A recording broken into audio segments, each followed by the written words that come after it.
Hello, everybody. Welcome to N equals 2. It's kind of hard to say. We're new at this. My name is Brian Lamar. I'm the co-host with Andrew DeSillis. Hello, Andrew. Hello, Brian. We just finished episode 1 3 minutes ago, if you're listening back to back. Good to see you again. Yeah, we just did episode 1, so hopefully you'll listen to that, the background, what we've been up to. Episode 2 is where we're really going to get into some bigger topics. But thanks for listening. Podcast is N equals 2 because I'm N equals 1 and Andrew's N equals 1. Put it together. It's a small base size. Our opinions just reflect our own opinions, don't reflect our employer, anything else. So please keep that in mind. It's more of like water cooler discussion of industry news. And we'll have lots of guests on at some point too. So let us know if you want to come and join us. Today's a big episode. It is. Well, first of all, it's the first episode where we are really talking about what's going on, but we couldn't have picked a better time to start doing this podcast. Some really kind of meaty topics. We're going to talk both about the Dynata bankruptcy filing as well as the FTC ruling on non-competes. I think both of these are getting a lot of traction on, LinkedIn, definitely around the water coolers at different organizations. I'm excited to talk about Dynata, but, I'm really excited to talk about non-competes. Most podcasts that are backed by employers are probably not going to talk about this. And so I'm very excited to talk about the effects that will have on research. But let's take it away. Brian, what happened to Dynata? What is going on? Yeah, what are the facts? The facts, is that what you said? What are the facts? The facts are that Dynata filed for Chapter 11 bankruptcy, a short-term Chapter 11 bankruptcy.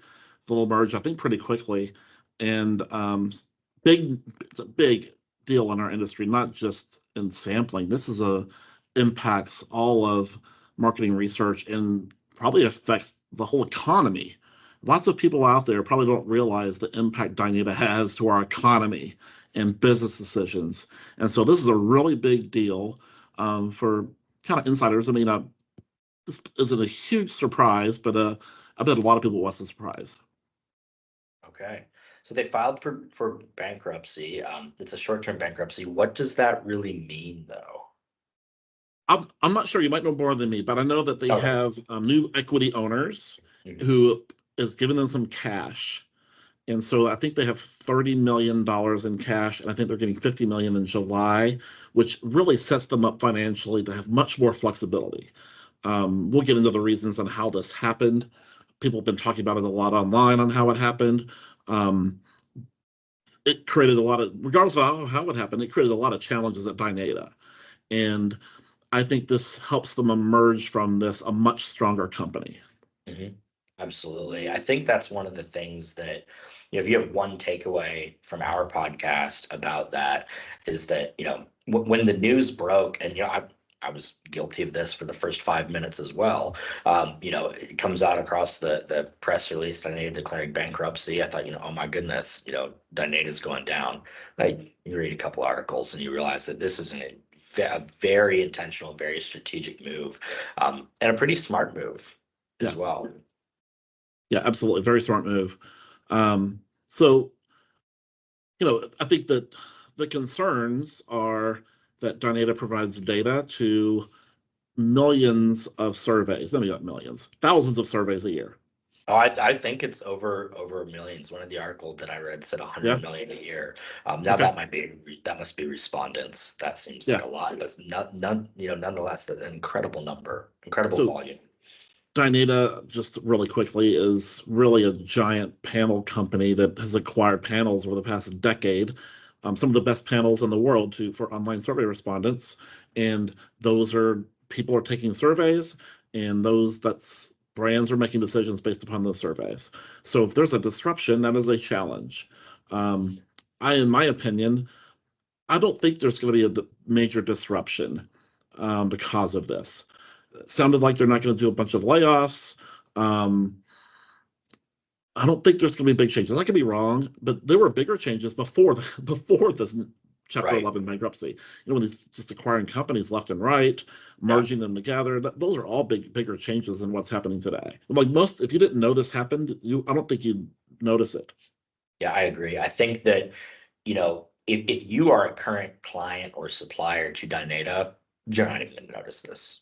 I Yeah, really, there have been so many things that they've done over the last, 9 years that I've been in this space where, an acquisition was made or a merger happened or they announced a new way of doing things. There were significant disruptions in service. And, we saw it when we were tracking bias in the data. There were things that had measurable effects, but this will not be one of them. This is really it's a wise, finance trick. yes, Honestly, there was a quote from Mike Petrullo, who's their CEO, and he said, we're excited to start the second half of this is a quote. Excited to start the second half of the year with a significantly deleveraged balance sheet, fresh yeah, capital, and increased momentum with no business disruption in the meantime, right? And so really what this is, the word bankruptcy in chapter 11 is kind of yeah, it's almost like a technicality or a loophole where what really happened is that interest rates are going up. The market research industry and really the economy in general are slightly constricted. They were very leveraged because they were in massive growth mode, right? And so essentially what it is that they renegotiated their debt with all these right. companies. They gave them equity, they gave them stock instead Yep, of having that principal balance that was accruing interest and requiring payments on their ledger. So that's really what this is. Much in order to do that legally, they had to declare bankruptcy so that some of the debt could be written off. yep. Um, they mentioned in their filing some of the factors that hit their caused this balance sheet issue, which was interest rates on loans. Something I hadn't really thought of that can really affect a business. When you buy all these companies, you're getting some debt.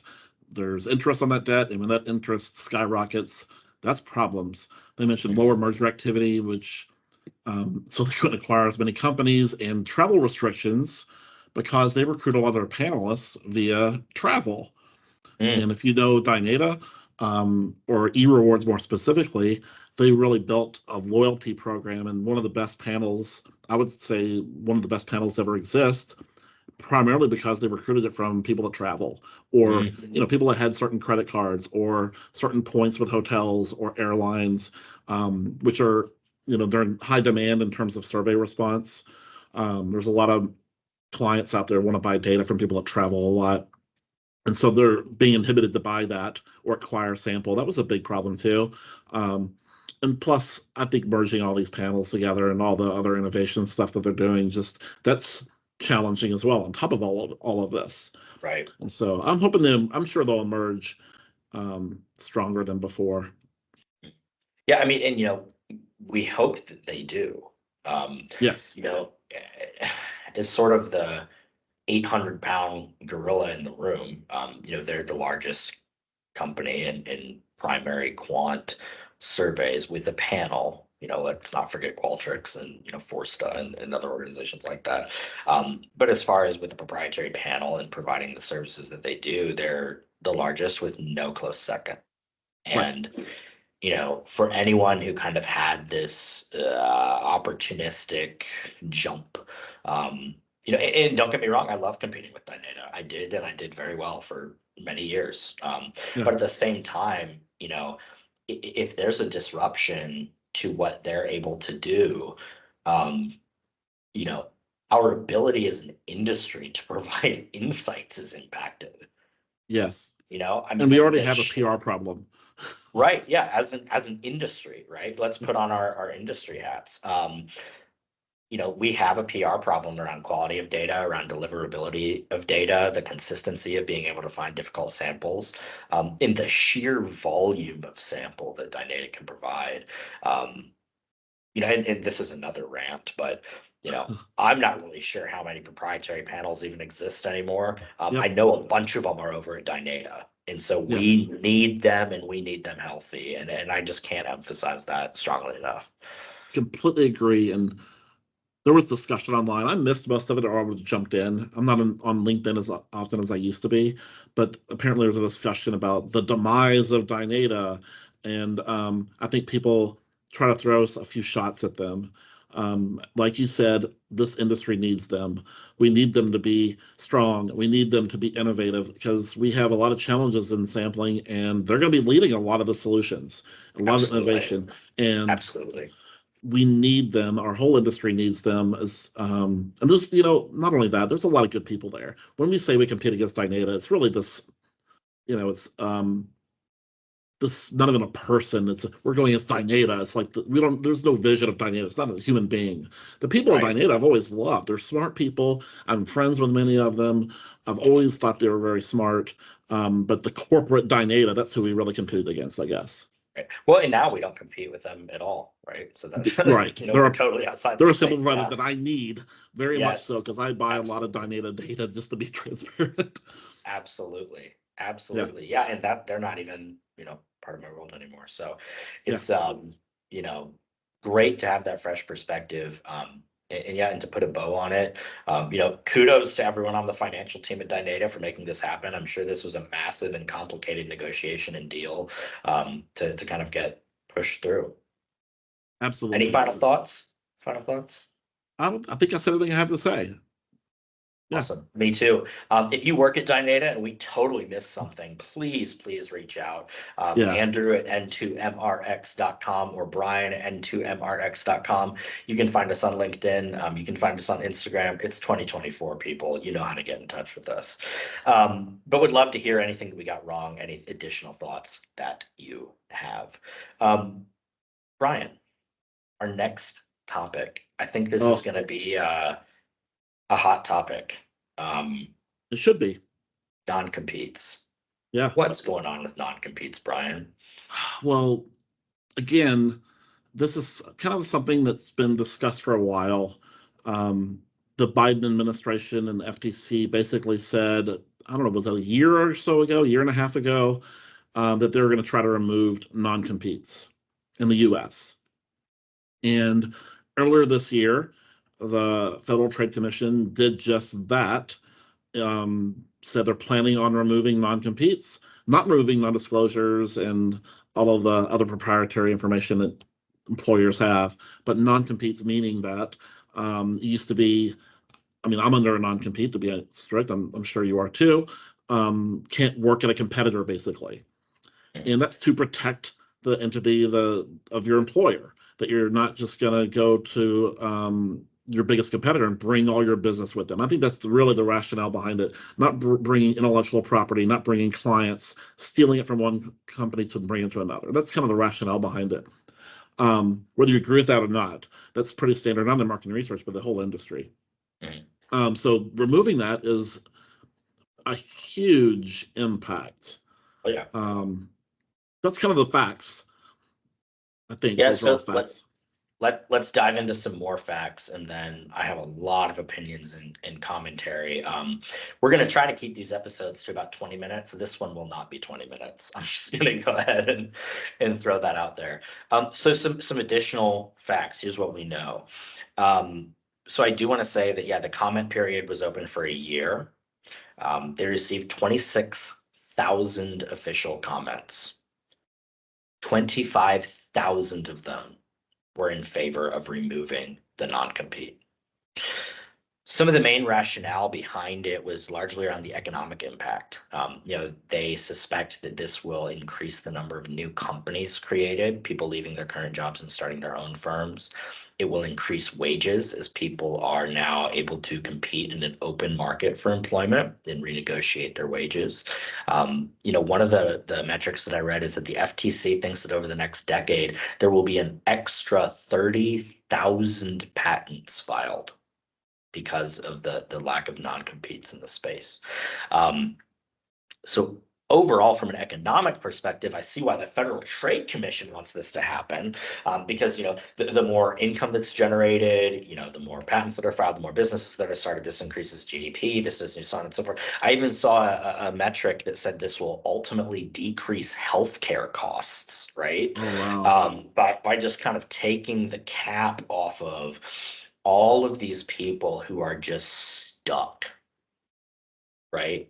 And they're stuck in kind of a very blanket way. Ultimately, legally, it was removed because it was determined that non-competes specifically are unfair competition. And they're really kind of unethical. And I agree with that. Um, I'm going to stop for a second. I'd love to hear your thoughts there. And then I want to get really technical about what a non-compete is and what it is not, because Oh, that's yes. something that before I was in a situation where I needed to consult an employment attorney, I don't think I really understood what I had signed and how all of that Yep. works. So I'd Yeah. love to expose that more. But Brian, super high level, how is this going to affect the economy? Maybe how you think this will affect market research. Well, we've probably got a ways to go before this is kind of official. We'll get into that. But let's assume that there are no non-competes is it August when it would become, I think it's Uh, August, 12:01 a.m. September 4th. September 4th, thank you. In theory, everybody in our industry, with a few exceptions, if you're CEO, and this applies still to upper level management, but for 99% of us, September 4th, we can go work for anyone we want to. There's nothing stopping us from working anywhere we want. And that has been a big inhibitor. And we work in a niche industry. And we've lost a lot of people that had to exit the industry because of non-competes. And Yeah, that is a challenge for our growth. There are lots of people out there that you see leave and they start doing stuff. I see people doing photography for a year. I see people doing all kinds of weird stuff for a year just so they can get back in the industry. To me, this will ensure that our best and brightest people will stay in market research if they want to. yep, If they want yeah, to, they can still leave free will, but you have much more options now. A lot of times, people that sign non-competes are kind of stuck there, especially if you're there a long time, because those skills are only transferable to competitors, most likely. right, right. And so, we've lost a lot of good people. This should it will drive up salaries. It'll be more of a free market in terms of people exploring other options. And we talked about this. Who's the best, project manager in the nation? Let's go get them, right? Who's the Right. best whatever? Who's the best data processor? Who's the best person in insights? And in theory, anybody can go out and grab them, which makes it more of an open market and should drive up salaries somewhat. Yeah, and I think that there are certainly arguments around, you know, protecting um, your business because what's the most valuable thing in any company? The people, Yeah. you know. Um, but I really believe that at the end of the day, you have to retain good talent, period. And this really puts the ball back in the court of employers that if you have someone who is a super bright analytical mind, or like you said, they're just the best research manager ever and all the clients love them and they have a great NPS score, you have to take care of those people and you have to reward them. I think we're Yeah. really moving away from these days where, I mean, we know this. We've all read a million articles about how, millennials and Gen Z are not going to go work for a company and say, yeah, I'm so excited to work for this company. Here's my loyalty for the next 30 years. Those days are gone. There's not loyalty. This is a business transaction. And if someone is providing a lot of loyalty to you, you should retain them and everyone wins. Yes. You really do. Completely agree. Everyone wins. Okay. So like we said as well, so September 4th, that was one thing technically that we wanted to clarify. Um, do you think it makes sense to move on to what a non-compete is and what it isn't, or would you like to go into anything in more depth? I'd like to give a little commentary on the ruling. Yeah, please do. Please do. Um, like you just said, I completely agree with you. Non-competes are a huge inhibitor to growth and for personal growth and company growth. And I agree that they should not exist. However, I feel like this about anything. I think that this is going to be challenged in court. Mhm. It will be challenged in court. And lots of people consider that the FTC is overstepping what it can do. Um, I know that chambers of commerce will get together, civic associations will get a judge to stop this. And they are very powerful organizations. You mentioned all the feedback for a year. They organized and put in a lot of feedback. And there is a lot of money behind that group of people. And they will go to court and they will try to put a hold on this. And it will probably be stuck in courts for a while. Now, lots of states don't have non-competes. There's a bunch of them. You can Google them, but California is well known, and Minnesota, and there's lots of them that really have no non-compete. So if you're working in California, this is business as usual, right? Right. You Right. haven't had a non-compete for a long time. For most of us, in Ohio, for me, is the most restrictive in terms of a non-compete. And um, I think that this is going to be challenged in court, and we'll see how this happens. But I think as people, we're going to be in this for the next while. I think we're going to be in this weird world where the FTC says they're gone, and then it's going to be in court, and then somebody's going to sue, and then another judge is going to rule this, and it'll be stuck in the court system for a while, and then is anybody going to risk? We'll get into what a non-compete is and isn't, but are somebody just going to risk it and go for it, go to their Yeah. competitor? Yeah. And that's kind of what I think is going to play out. Yeah, and we're putting the cart before the horse a little bit, but you bring up a great point. I have found out through just kind of being an adult and operating in business and, hiring different attorneys for different things. Um, we think that laws and contracts and these are black and white things, right? And they're not. Everything is made up and the points don't matter. Everything goes to Yeah. court. You can sue anyone for anything. You can file anything for anything, right? And so it's going to be interesting because part of the FTC ruling is that on September 4th, all employers must issue a notice to employees who are currently bound under non-compete agreements that they will not enforce them. This is Yes. part of the ruling. They're mandated to do so Yes. to non-quote unquote senior executives. A senior executive is defined as someone who's making more than $151,000 a year and has policy making power. Way too much gray area in policy making power. You're going to get gummed up in court.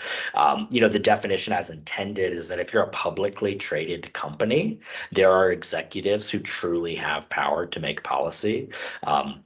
But if you're at a smaller company and you're kind of delegated the ability to do something, do you really have that power? The intent of the ruling is no. Yeah. You don't have that power, but we'll see that challenged in court for sure. It's going to be very messy for a while. I hope that, we'll get some quick precedent that those notices that were required to be issued, they're upheld, right? But we are Yeah. going to have to watch that really quickly. I'm sure we will do an update episode. And as people get into different things, there is an email address that has been implemented. I believe it is non-compete at ftc.org, where you can just directly report violations of someone trying to enforce a non-compete. So it's going to be really, ftc.gov, non-compete at ftc.gov. And so we're just going to have to keep an eye on it, because if it's challenged before it goes into effect, everything could change. Yeah. If it's challenged afterwards, after people are required to give notice, it's just going to be a quagmire for probably 6 months to a year. It could be years, I think. Yeah. Depending on how fast it escalates to the Supreme Court. It might go to the Supreme Court. Oh, it might. And I was going to say, Howard Feinberg, who I'm a huge fan of. I think Me you are too. too. He's the senior Absolutely. VP of advocacy at the Insight Association, and he really is a lobbyist for our industry and one of the, honestly, most important people in our whole industry. He had a quote: "We're glad the FTC recognized the importance of these agreements in limited circumstances, such as with some senior executives, as Insight Association highlighted in our comments. However, the sweeping nature of the new rules will significantly shake up labor markets in the insights industry." So I think the Insight Association would say that they're pro no non-competes. Melanie Courtright has been very vocal about it. So that's good that we have that kind of an industry leadership backing, and which is part of the story is why I bring it up. Right. Yeah, absolutely. Yeah, the Insights Association is saying that this is a good thing for our industry. Yep. Yeah. So I think another thing too, and when you really dig into what a non-compete is and what it isn't, I think it makes it clear why it's kind of possible to remove them and how it still protects the integrity of businesses and their ability to compete. Um, Time to dive into that, Brian? Yes. Let's do it. Let's do it. So I think that, non-competes in general, we kind of think of as, okay, this makes sense. This is protecting the business. I need to, to kind of sign this because it protects the interests of my employer. Makes sense. And What we people don't just really, sign them, though, right? people just sign up. Yeah, People they just have sign to. up. Whatever. I got a new job. I'll sign it. Right. Whatever you say. Do I get a You, paycheck? Okay, I'll sign. you sign it 45 seconds after you sign up for health insurance, Mm-hmm. right? And if you've never been in a situation where you've like, needed to challenge one, you probably don't think about it very much. Um, but the thing is that, there are so many other things in place to protect the interests of a business. Yes. Um, it's not as if by removing a non-compete, that you can create a copy of a patent, right? If Mm-hmm. your business has unique intellectual property, get a patent. You're absolutely protected there. You know, software, marketing materials, trade secrets, inside information, things about price and client lists, all of that. It is very illegal to Yes. steal those things.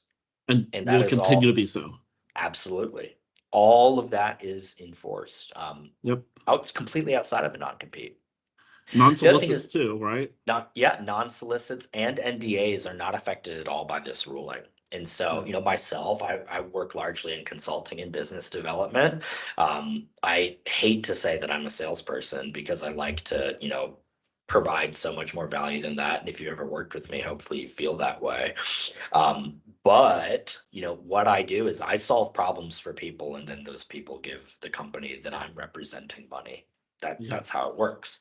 And it's a relationship business. And so, I had a non-solicit at my previous employer. It's still in effect, and all the interests of that company are protected because I can't go out to them and provide a competing service.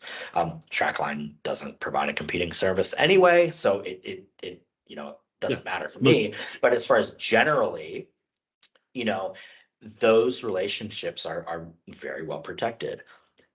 The non-compete part of it is just that, you can't go work for a competitor. That's it. yep.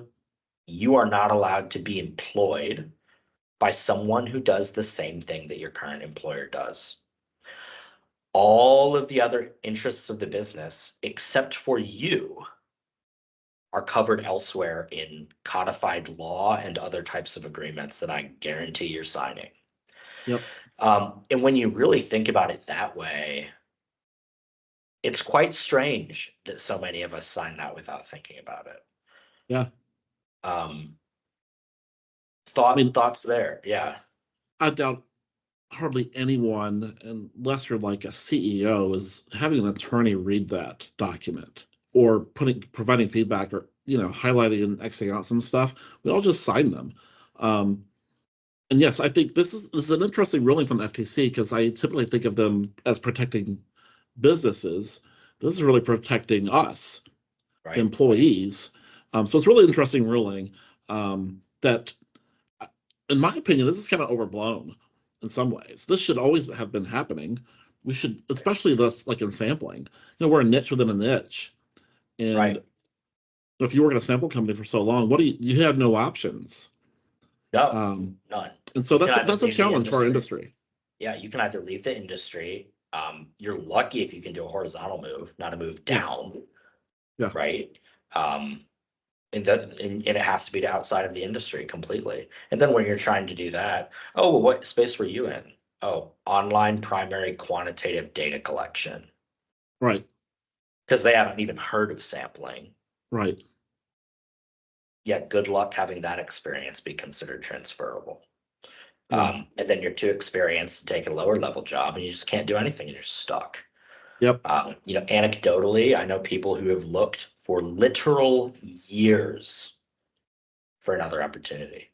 Yeah. And it's just it's not good for talent in our space. And I think in September, if things aren't challenged, I think that you're going to see a whole bunch of movement. And ultimately, like if you're a company that there are a lot of people who want to leave, and that's really going to disrupt your business, guess what? Go poach a bunch of talent too, because Yes. there's going to be so many people who are just ready for a change, honestly. And, maybe is labor going to cost more? Probably. I think income has been kind of depressed in our space for a while. Um, but at the same time, too, it's really an opportunity for organizations to get top talent and to compete for that top talent. And, we all know the people that we love working with. We all know the people that we lose to competitively. And I think it's just a great season to let's go get all of the best people. Yeah. And I hope that that's the attitude with which everyone is viewing it, that this is an opportunity, not a threat. And if there are people in our industry who are looking to make a move, I really hope they have the courage to do it. Yes. Yes. I'll just stop there. Yes, I agree. Yes. I have things to say, but I'll wait till we get there. No, I think that's all I needed to say there. So yeah, please chime in with kind of next comments or final thoughts or. Well, the way I see this playing out is, like I said earlier, is it'll get stuck in the courts, and I doubt that ruling will be official September 4th. Now, I don't have, I'm not an expert on this, but I do follow like a lot of laws, like in similar situations. Um, and so, if it is not in effect in September, like today, it will be September 4th. I don't think it will. I think something will happen with the judge will do something.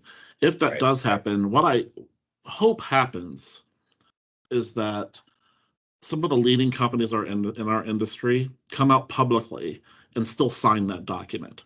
I hope that Yep. our industry still abides by it. Mhm. Um, that's what I hope happens, because we're going to be in a situation of this unknown gray area for a while. That is not good. That's probably worse. If someone leaves to go to a competitor, are they going to be sued? I mean, no one wants to get sued. Um, that's going to be a challenge for a while. There's a lot of people out there updating their resumes, because they're in that position you mentioned a minute ago, that are looking elsewhere, that think they can go elsewhere September 4th, and then we have problems if that's not in effect. Right. Maybe I'm just being negative about it, but that's how I see it playing out. But again, I hope our industry, especially the leading CEOs at the largest companies, and that's the Cantars, the Qualtrics's, the Ipsoses, the Dynatas, come out and say, we're signing this, non-competes are void in our industry, and if they can lead us as an industry. Yeah. Well, I mean, and can you imagine, Dynata's kind of been famous for having a rather draconian non-compete. Yeah, From what I understand, they're reasonable about enforcing it or not, but yeah, the actual language I hear is very restrictive. Could you imagine if they came out and said, "We believe that this is the best thing for our industry. We believe non-competes are now defunct. So apply." yes, Imagine the influx of talent. And yes, once you get into that situation where you've accepted that role, um, you know, yeah, can your old employer come after you individually if they're feeling particularly litigious and vindictive? Kind of, but really, if your new employer is willing to have you on board, it's going to be pretty hard to stop you from working at that job. yes, So I really hope, that something like that, like you said, Dynata, Qualtrics, Forsta, yes. these are large organizations that it would just be great to see them say, this is what's best for our industry. So apply. And you would think, so in many ways, states that currently don't have a non-compete, in some ways, they're at a disadvantage, because if you're employed in California, you can go work anywhere. If you're employed in Ohio, you can't. And so this can level the playing field. And so if I'm a company based in California, which there are quite a few, that's what I would do. Come out and say, hey, we're hiring to kind of level the playing field a little bit. That's what I would do. Hopefully Right. they're doing that. And there's some, we mentioned Forsta is headquartered in California. There's lots of big marketing research firms headquartered out there that I bet they're excited about this. Yeah. Yeah. I think it can only be good. It's going to be complicated, but this is definitely the direction that I think the industry um, needs to go. And look, the work that we do as market researchers is difficult. You've got to be smart. I mean, Yeah, seriously, like this is a brain involved industry, and I'm tired personally of losing interns to tech companies and to big consumer brands. Like how hard is it to get a smart data engineer to come work in surveys? right. Great salespeople, we lose them to tech all the time. Yep. And so just having this less restriction around talent, having a competitive compensation environment where we're going to be forced to compensate people fairly, but that means that we can have top talent too. Yeah, that's great for our space, for our little corner of the world of how businesses make decisions. Yeah. This can only be good. Yeah. I don't know if I have any final thoughts. I'll just add that if you're listening, you probably have opinions on this. We want to hear from you. Yeah, Where do you especially disagree with? this. Yep. Yeah, especially You, if you disagree. if you Um, disagree, reach out. We'll put you on. I'm not a freak. I don't work at FTC, and I don't understand all the nuances of everything. And so we might have said something incorrectly. We're just two guys, n equals two, talking about it. And so if you have an opinion, come on. Have questions, ask us. We may not know the answer, but I know how to get the answer to most questions. yeah, n equals two is not statistically significant. So if we're wrong, let us know. That's right. Yeah. But no, seriously, Brian, thank you so much for all the time. Again, I can't emphasize that enough. We would love to hear from you. If you disagree with us on non-competes, if you are stuck from a non-compete, maybe we can have someone on distort their voice, Yes. something like that.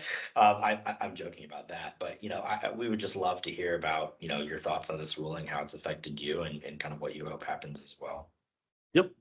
So if you're still listening, thank you. That was a longer form discussion, which needs to be had. Mhm. Hopefully, you're having that with your employer or your company or peers in the industry. Right. Thank you so much. I agree with you, Brian. Please reach out and we will talk to you all again next Thanks, week. everybody. Appreciate it. Thanks.